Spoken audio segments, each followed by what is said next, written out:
lahat po ng budget ng lahat ng ahensya, binubusisi talaga. Ng Kongreso. Oo. Pero yung kanilang budget, Oo. hindi nila binubusisi. Bakit ganon? Bakit ganon? Bakit ganon?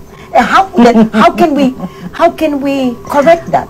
In other words, who is going to scrutinize the scrutinizer? To the current controversy, kung magmula sa 1998, ito palang mga pondong ito is subject to liquidation by certification. Ito palang mga pondong ito is subject to liquidation by certification.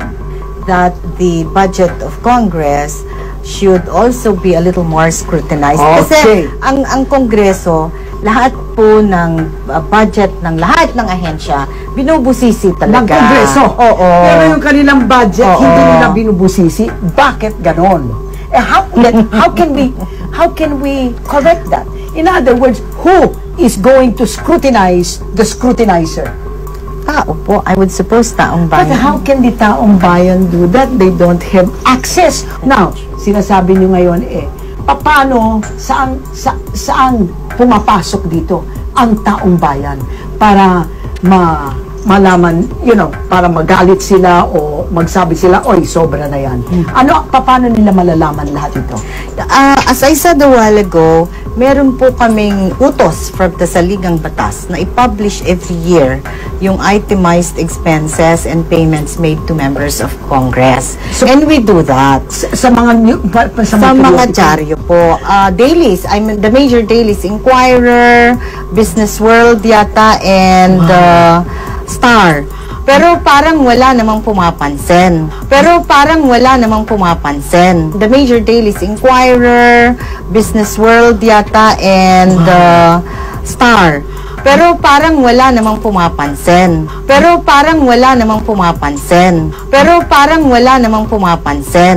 let me also point out one thing. One thing I also noticed from some of your posts.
Congress?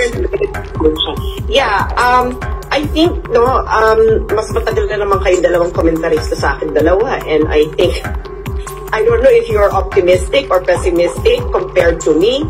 Pero dapat ay pag-usapan din ang ibang pondo ng taong bayan na walang liquidation with resibo. Uulitin po natin. Kailangan pong pag-usapan ang pera ng taong bayan na napupunta sa kahadiyero o bulsa ng bawat isang senador o kongresista dahil hindi po natin alam kung paano nila ito kinagastos dahil wala po silang individual COA audit. Wala po silang liquidation with resibo. Ang meron po sila ay liquidation by certification. Ang ibig sabihin po niyan ay ibibigay ang pera kay congressman or kay senator at ang gagawin lamang nila ay certification na ito ay ginastos sa kanilang MOOE.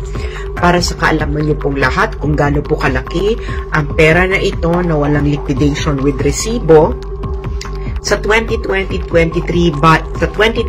budget lamang po ng Senado, meron po silang about 3 billion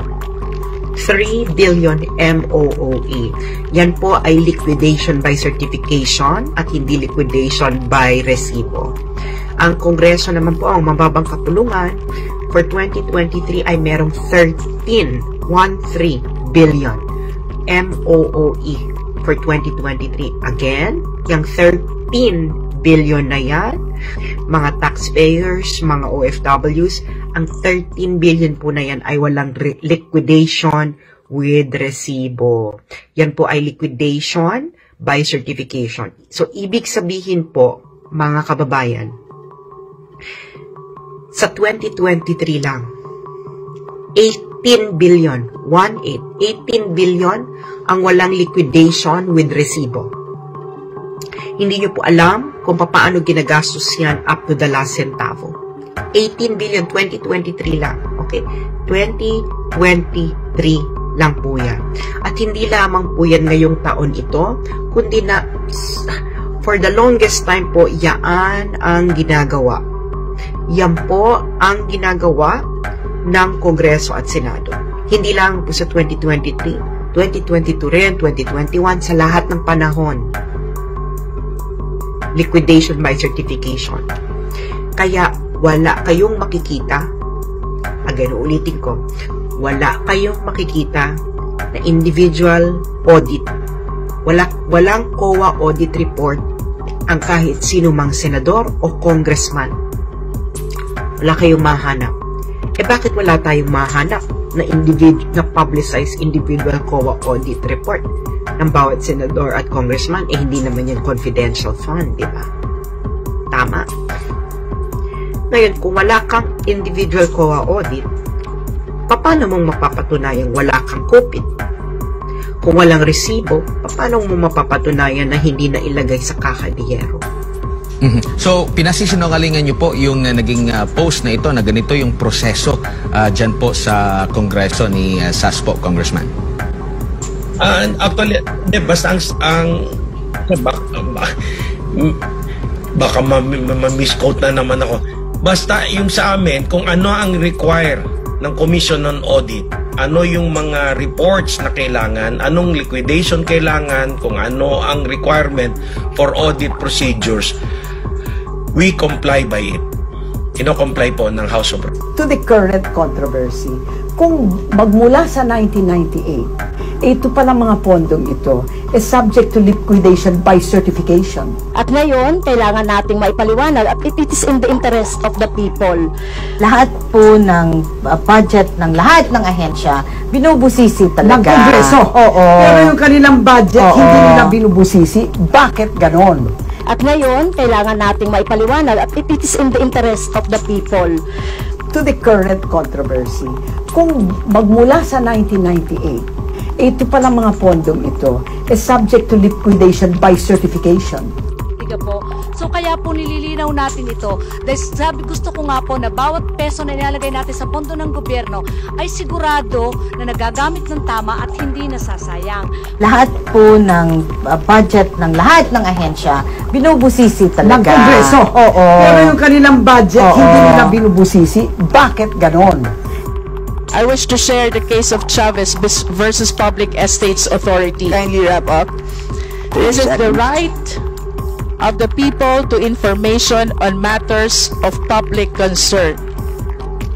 There is no argument ang pera ng gobyerno ay pera ng taong bayan. There is no argument ang pera ng gobyerno ay pera ng taong bayan. There is no argument ang pera ng gobyerno ay pera ng taong bayan. Unless the citizens have proper information, we cannot fulfill the constitutional mandate that public office is a public trust. I submit, Madam Chair. To the current controversy, kung magmula sa 1998, ito palang mga pondong ito is subject to liquidation by certification. Lahat po ng budget ng lahat ng ahensya, binubusisi talaga. Ng Kongreso. Oo. Pero yung kanilang budget, hindi nila binubusisi. Bakit ganon? There is no argument ang pera ng gobyerno ay pera ng taong bayan. There is no argument ang pera ng gobyerno ay pera ng taong bayan. There is no argument ang pera ng gobyerno ay pera ng taong bayan.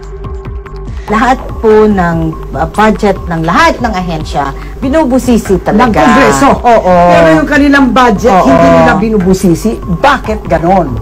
To the current controversy, kung magmula sa 1998, ito palang mga pondong ito is subject to liquidation by certification. Bakit ganon?